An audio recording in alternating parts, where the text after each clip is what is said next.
Halo sobat, pintu teater 1 telah dibuka. Kali ini, Mimin bakalan ngebahas sebuah film lawas yang cukup menarik perhatian penonton kala tahun itu. Film ini berjudul Con Air, menceritakan tentang seorang prajurit angkatan udara yang baru saja kembali ke negaranya setelah ia menjalankan misi mulia. Setelah beberapa tahun lamanya, ia tak bertemu istri yang sedang mengandung anak mereka. Prajurit ini hendak menghabisi masa-masa berdua. Namun, tiba-tiba pria pemabuk datang, menggoda istrinya yang membuat prajurit ini emosi. Tak bisa mengendalikan emosinya, membuat prajurit tersebut terpaksa membunuh salah satu dari mereka, yang membuat ia dipenjara cukup lama. Tetapi, karena perilaku baiknya di penjara, ia dibebaskan bersyarat setelah hanya beberapa tahun saja. Akhirnya prajurit ini akan dibebaskan dengan diantar menggunakan pesawat bersama beberapa napi yang juga akan dipindahkan ke penjara lain. Namun di tengah perjalanan, pesawat yang ia tumpangi justru dibajak oleh para napi yang telah mempunyai rencana lain. Bagaimana sikap seorang prajurit dalam menangani hal ini? Tanpa menunggu banyak lama, mari kita mulai intronya.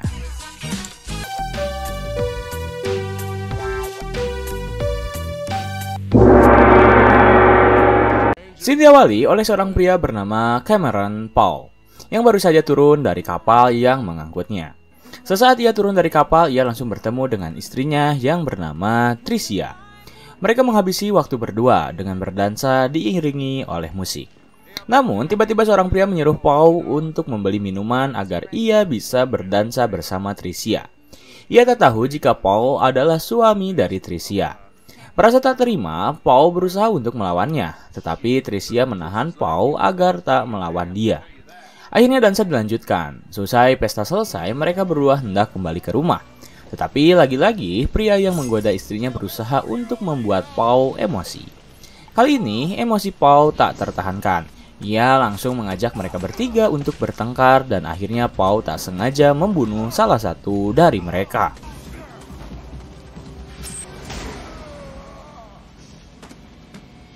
Karena perbuatannya, meskipun Paul adalah seorang prajurit yang memiliki beberapa penghargaan mulia, ia tetap harus menjalani hukuman. Paul dipenjara selama 7-10 tahun, tergantung perilakunya di penjara. Mendengar hal itu, Tricia tak menyangka hal tersebut akan terjadi, karena dalam kurun waktu 3 bulan, anak pertama mereka akan lahir. Akhirnya, di penjara Paul selalu mengirim surat kepada Tricia. Begitupun Tricia yang membalas surat Paul untuk mengabarkan tentang perkembangan anak mereka. Tak terasa tahun demi tahun ia lewati. Anak mereka berdua mulai tumbuh besar. Bahkan anak Paul yang ia beri nama Casey telah bisa mengirim surat kepadanya. Dan setelah sekian lamanya ia mendekam di penjara, Paul akhirnya mendapat surat yang sangat ia idamkan di tengah ulang tahun anaknya. Yaitu sebuah surat yang menyatakan jika Paul akan dibebaskan bersyarat. Mendengar hal itu, Paul benar-benar sangat senang. Ia mengucap selamat tinggal kepada satu rekan selnya. Di sisi lain, para polisi tengah disibukkan oleh rencana yang akan mereka siapkan. Yaitu, mereka akan membawa puluhan napi menggunakan pesawat untuk mereka pindahkan ke penjara lain. Salah satu polisi yang bertugas bernama Larkin. Ia adalah seorang polisi yang bertanggung jawab atas perpindahan napi tersebut. Ia berkoordinasi dengan agen-agen di DEA untuk menyamar menjadi salah satu napi agar mereka bisa memantau para napi yang tengah diawasi. Larkin menginformasikan bahwa tak ada satupun petugas yang diperbolehkan membawa senjata api. Ia mengkhawatirkan hal tersebut, karena takut apabila ada napi yang memberontak dan membajak pesawat. Setelah cukup lama berbincang, akhirnya ia setuju untuk tak membekali anak buahnya senjata.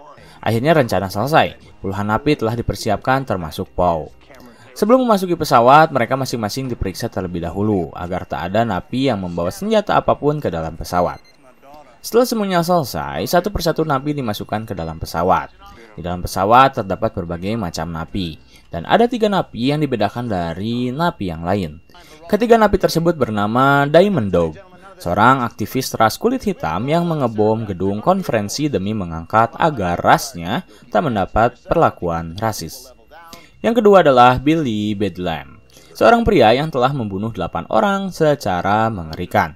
Dan terakhir, Cyrus the Virus, pria yang berhasil mendoktrin banyak sekali napi untuk keluar dari penjara.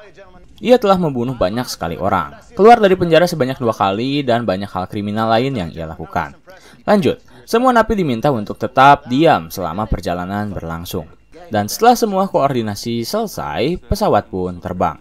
Awalnya semua berjalan secara sempurna. Tak ada napi yang berani melakukan hal macam-macam. Namun semua ini berawal dari Cyrus, di mana ternyata ia menyembunyikan sebuah jarum kecil yang ia sembunyikan di dalam kulit tangannya. Hal yang sama dilakukan oleh Diamond Dog. Kemudian mereka berdua dengan cepat membuka borgol yang mengikat tangan mereka. Sementara itu di luar sel, seorang pria bernama Campbell yang merupakan anak buah Cyrus mulai beraksi. Ia mengeluarkan sebuah tali yang berada di mulutnya. Lalu muncullah sebuah benda kecil yang berisi bensin. Kemudian ia meminta maaf kepada rekannya yang duduk di sebelah. Ia tiba-tiba menuangkan bensin tersebut ke arah rekannya dan langsung membakarnya. Sontak hal itu menjadi perhatian bagi seluruh penjaga yang berada di dalam pesawat. Kerusuhan pun terjadi.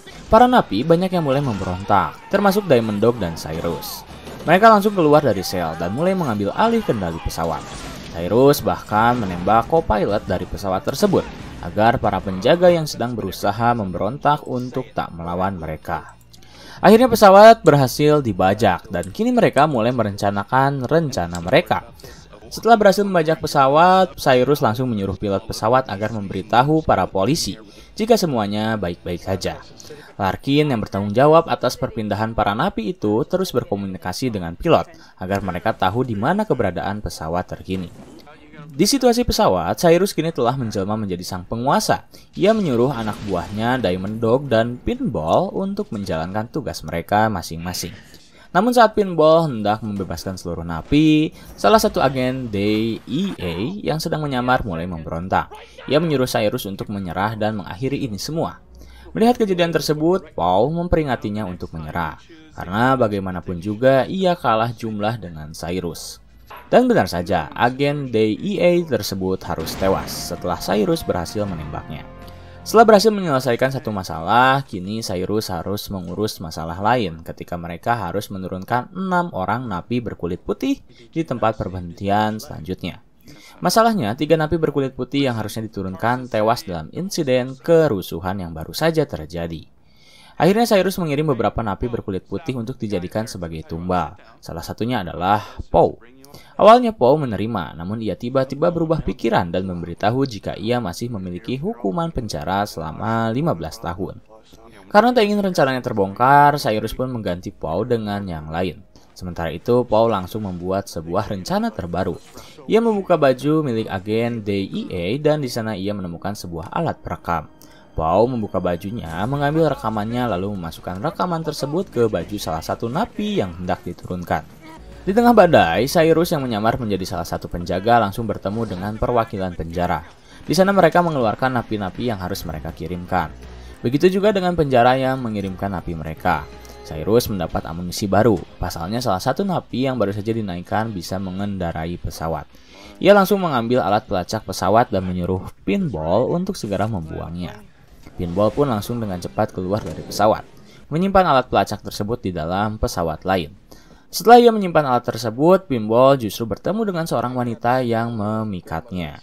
Di satu sisi, beberapa penjaga yang berada di penjara menemukan sesuatu hal yang aneh. Mereka berhasil menemukan sebuah lubang di balik sel milik Cyrus. Setelah digali lebih dalam, ternyata ditemukan sebuah buku yang Cyrus jadikan sebagai tempat ia menyusun seluruh rencananya. Rupanya Cyrus telah tahu jika ia akan dipindahkan. Maka dari itu, Cyrus membuat sebuah rencana. Ia bahkan menyempurnakan rencana tersebut dengan beberapa teka-teki. Beruntung, Larkin berhasil membongkarnya dan ia mengetahui kemana Cyrus akan pergi, yaitu Carson City. Setelah mengetahui hal itu, Larkin meminta kepada penjaga penjara untuk tak menyentuh apapun. Kemudian, Larkin keluar dan penjaga penjara itu justru melanggarnya. Sehingga ia membuka sebuah bom yang langsung menghancurkan mereka semua. Di situasi pesawat, setelah beberapa napi dimasukkan ke dalam bus, salah satu penjaga menemukan sebuah rekaman. Dan di sanalah ia menyadari jika ternyata yang berada di pesawat merupakan para napi. Ia pun langsung mengonfirmasi hal tersebut agar menghentikan laju pesawat. Tetapi mereka telat, Cyrus langsung menyuruh pilot untuk segera terbang, sehingga mereka tak bisa menghentikan rencananya. Bahkan Cyrus harus meninggalkan Pinball yang tak bisa memasuki pesawat. Seluruh dunia mulai mengetahui kasus itu. Larkin bergerak cepat, langsung mendatangi rekan-rekannya untuk memberitahu kejadian itu. Ia juga memberitahu jika salah satu agen DEA harus gugur di medan pertempuran. Mendengar hal itu, Kapten DEA langsung memarahi Larkin karena gara-gara dirinya yang tak mengizinkan anak buahnya memegang senjata. Salah satunya anak buahnya tewas. Ia pun langsung menelpon keamanan nasional untuk mengirimkan helikopter. Hanya itu, Larkin juga langsung bertanggung jawab. Dirinya berkomunikasi dengan Cyrus untuk melakukan negosiasi. Cyrus menjawab jika mereka akan pergi ke Disneyland. Namun, Larkin tahu jika itu semua adalah bohong. Cyrus pun memberitahu jika ia tahu Larkin telah berbohong. Kemudian, Cyrus menutup telepon dan ia memberitahu Poe jika mereka akan pergi ke landasan Lerner. Padahal, pelacak helikopter yang polisi lacak tengah berada di suatu helikopter yang mengudara menuju Arizona. Terjadilah perdebatan di antara Larkin dan Kapten DEA. Kapten DEA ingin pesawat itu segera dihancurkan. Namun Larkin menolaknya dengan alasan di dalam pesawat tersebut terdapat Poe, salah satu napi yang telah berhak mendapatkan kebebasan. Poe bisa menjadi sahabat mereka untuk mengetahui informasi pesawat dari dalam. Petinggi polisi mulai kebingungan, sementara itu pesawat sejenak lagi akan tiba di landasan Lerner sebelum mendarat. Cyrus menyuruh Poe untuk memeriksa roda ban pesawat karena pilot mendeteksi adanya gangguan di sana. Akhirnya, ia dan Diamond Dog pergi ke bawah dan ternyata mereka menemukan jasad dari Pinball yang telah membeku. Diamond Dog pun menyuruh Poe untuk membuang jasadnya. Hal itu dimanfaatkan oleh Poe untuk memberi sinyal pada Larkin. Ia menulis sebuah pesan kepada Larkin bahwa pesawat akan mendarat di landasan Lerner. Kemudian ia menjatuhkan jasad Diamond Dog. Di situasi bawah, saat itu sepasang suami istri sedang menikmati momen mereka. Tetapi momen tersebut harus rusak ketika sebuah jasad tiba-tiba terjatuh tepat di hadapan mobil mereka yang membuat kecelakaan beruntun. Setelah itu, Larkin yang sedang memberi informasi kepada istri dari Poe tiba-tiba mendapat sebuah telepon. Kepolisian setempat memberitahunya bahwa mereka menemukan sebuah mayat yang tertera nama dari Larkin. Mayat tersebut jatuh dari langit yang langsung diyakini oleh Larkin jika itu adalah sebuah pesan. Akhirnya, ia langsung berkomunikasi dengan Kapten DEA untuk memberitahu jika mereka mengincar pesawat yang salah. Namun, karena terlanjur kecewa, Kapten DEA justru tak mendengar perkataan Larkin, sehingga Larkin terpaksa mengendarai mobil menuju landasan Lerner. Di dalam pesawat, Billy yang mulai mengetahui siapa itu Poe pergi ke tempat penyimpanan barang untuk memastikan jika Poe bukanlah napi sembarangan. Tetapi saat ia membaca surat milik Poe, Poe tiba-tiba datang, meminta Billy untuk mengembalikan surat beserta boneka kelinci yang ia pegang. Namun Billy memberontak sehingga terjadilah pertengkaran. Poe yang memiliki dasar kemiliteran dengan mudah membuat Billy tak berdaya hingga ia tewas. Kembali keluar, di mana para kapten DEA dan beberapa polisi yang telah berada di helikopter harus tertipu setelah omongan Larkin ternyata benar. Mereka sia-sia mengejar sebuah helikopter yang tengah melayang di udara. Karena tertipu, mereka pun langsung segera pergi menuju landasan Lerner. Sementara itu, para napi justru telah tiba di landasan Lerner dan mendarat setelah mereka mengalami sedikit kecelakaan. Kecelakaan itu membuat pesawat mereka sedikit rusak. Poe yang telah kembali ke pesawat hendak membawa rekannya keluar.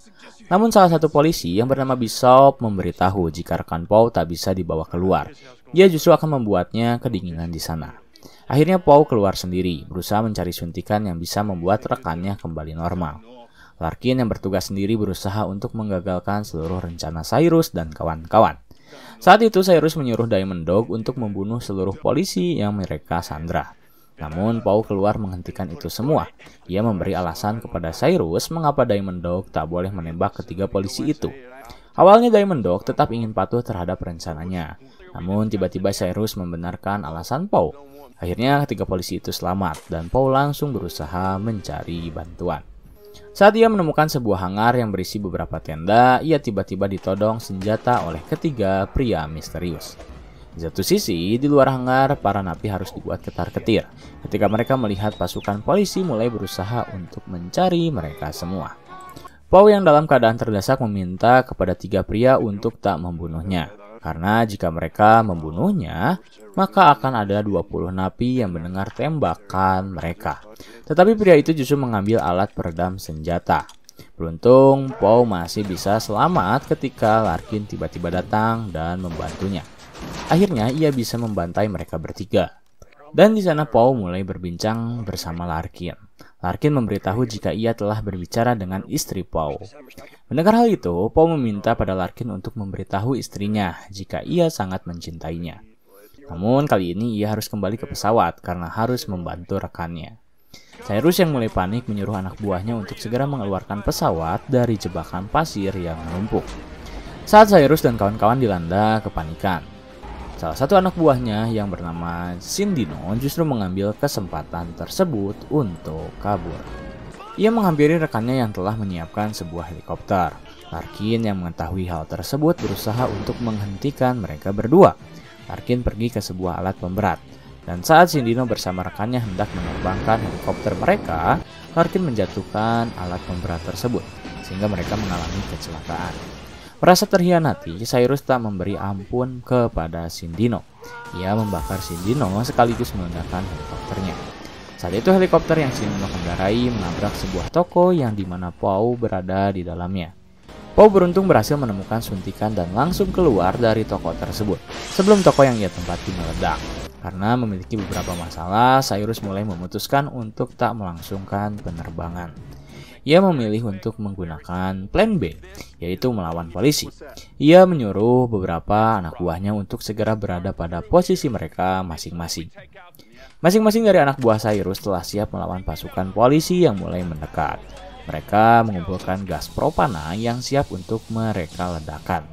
Larkin yang menyadari hal itu sebenarnya berusaha untuk memberitahu kaptennya untuk mengambil tindakan agar segera mundur. Tetapi Larkin kembali telat. Cyrus telah memerintahkan anak buahnya untuk menembak gas tersebut dan terjadilah ledakan yang membuat beberapa awak polisi tewas.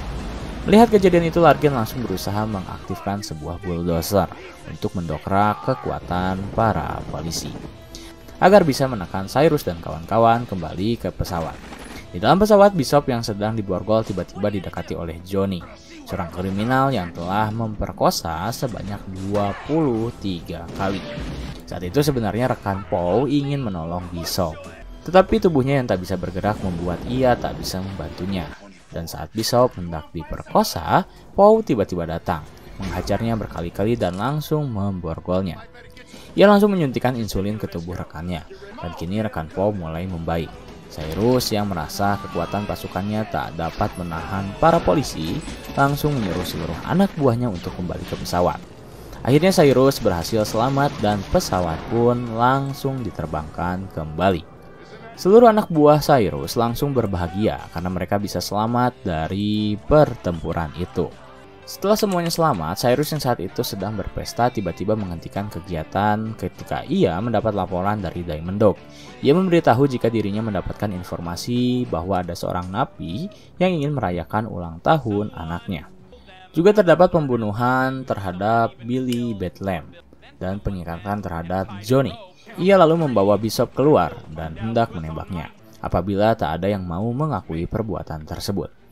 Saat Cyrus hendak menembak Bishop, rekan Poe tiba-tiba mengaku jika itu adalah perbuatannya. Melihat hal tersebut, Poe menghentikannya, namun nasi telah menjadi bubur. Rekan Poe langsung ditembak oleh Cyrus. Saat Cyrus hendak melanjutkan penembakannya terhadap Poe, bantuan tiba-tiba datang. 3 helikopter langsung mengitari pesawat yang telah dibajak Cyrus. Mereka menembakinya yang membuat Poe memiliki kesempatan untuk merubah segalanya. Ia menghajar anak buah Cyrus meskipun ia tertembak. Kemudian ia menerobos ke dalam cockpit dan menyuruh sang pilot untuk mendarat. Kemudian ia berkomunikasi dengan helikopter lain jika ia adalah Poe, dan ia akan menurunkan pesawat secara mendadak dengan bahan bakar yang seadanya. Sang pilot memperkirakan jika mereka akan mendarat di Las Vegas. Melihat Poe berusaha membajak kembali pesawatnya, Cyrus berusaha untuk mencari keberadaannya. Tapi Bishop menghajar Cyrus terlebih dahulu hingga ia tak sadarkan diri. Di luar, helikopter telah menyiapkan rudal untuk meledakkan pesawat tersebut. Larkin yang juga berada di helikopter lain meminta Kapten DEA untuk menahan rudal tersebut. Ia memberitahu jika terdapat rekan mereka di dalam. Awalnya Kapten DEA tak mau mendengarkan perkataan Larkin, tetapi karena Larkin terus memohon dan meyakinkannya, akhirnya ia menyuruh pilot untuk menahan rudal tersebut. Meskipun begitu, pesawat telah mengalami kerusakan yang cukup parah. Mereka tiba di Las Vegas dan pesawat pun hilang kendali. Sang pilot menghentikan pesawat di tengah jalan raya Las Vegas yang membuat mereka menabrak apapun yang berada di depannya. Para napi pun mulai panik. Cyrus yang mulai siuman berusaha untuk menembak Poe dari jarak dekat. Tetapi ia gagal ketika sebuah baling-baling memisahkan jarak antara mereka berdua. Saat pesawat terhenti, beberapa napi yang masih selamat langsung keluar dan diamankan. Sementara yang terluka segera mendapat perawatan. Poe yang berhasil menyelamatkan pembajakan pesawat itu ikut keluar dari pesawat bersama Bishop. Di sana ia bertemu dengan Larkin yang mengucapkan terima kasih. Namun perjuangan belum selesai. Ia bersama Larkin melihat Cyrus dan dua anak buahnya berusaha untuk melarikan diri menggunakan mobil pemadam kebakaran. Akhirnya mereka mengambil motor polisi dan langsung berusaha mengejar mereka berdua. Di tengah pengejaran, Poe berusaha untuk meraih tangga mobil pemadam kebakaran. Beruntung ia berhasil meraihnya sebelum sang pilot membanting setir agar Poe terjatuh. Kemudian Poe berusaha untuk bertahan diri di saat Cyrus yang langsung segera menyerangnya. Poe berhasil membalikkan keadaan ketika ia menusuk kaki dari Cyrus. Hal yang sama dilakukan oleh Larkin. Ia berhasil meraih mobil dan langsung memasukkan selang air ke dalam kemudi. Akhirnya sang pilot kehilangan kendali. Cyrus tak berdaya dan ia berdua langsung melompat ke arah jalan raya. Akibatnya mobil menabrak jembatan penyeberangan yang membuat Cyrus tewas. Dan scene terakhir di film ini memperlihatkan Poe yang akhirnya bisa melihat kembali istri dan anaknya. Yang anaknya baru pertama kali melihat siapa itu ayahnya. Tamat.